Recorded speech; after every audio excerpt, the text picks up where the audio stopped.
Hello, here's some advice on how to do the worksheet called Flats and Sharps A.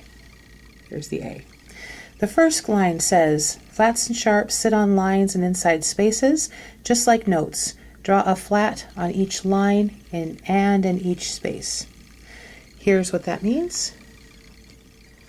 Here's a flat. I just drew it to be on the bottom line because the middle of the flat is on the bottom line. Here's one on the second line up, third line, fourth line, fifth line, and here's one in each space. Bottom space, second, third, fourth. It then says to do the same thing. Draw a sharp on each line and in each space. Here's what sharps look like in that same format. Here's what the sharps look like in that same format.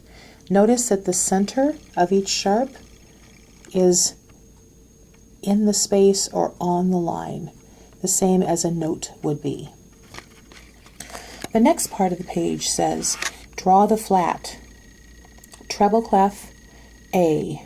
A treble clef A flat would be on the same space that A would be in, FA. That's the A space. So a flat drawn on A would look like that. B in treble clef is the third line. 1, 2, 3.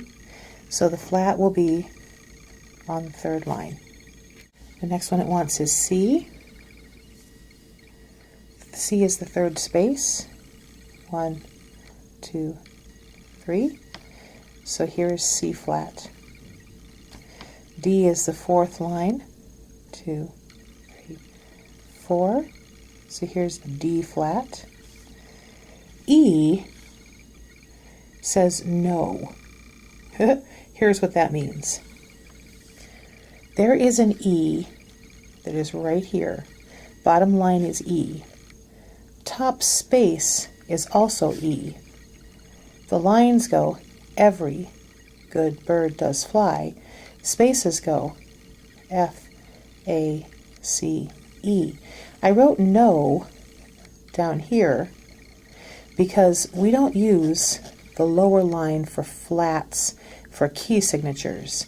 We use the upper space. So draw your E flat up there. Same thing is going to happen with F. We have an F here as the bottom space, and we have an F up here as the top line. For key signatures, we don't use that one. We use this one for flats. So your flat should go there. And the final flat they want is G. There's G flat. The same thing is asked then on number 4 for bass clef. Use your knowledge of bass clef note names to put the flats in the right spot. If it says no, that means there are 2 A's. There is a bottom space A, right here, and there is a top line A up here. The flat should go on the bottom space A because when you finally get to a key signature on the next worksheet, that flat will need to go on the bottom. All right, to finish your bass clef lines.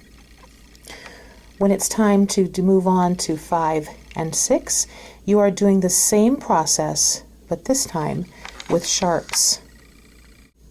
This is what F sharp looks like. C sharp, G, D, A, E, B. Bass clef, F sharp, C sharp, G sharp, D sharp, A sharp, E sharp, B sharp. I didn't draw it completely on the B line, did I? With the middle on B.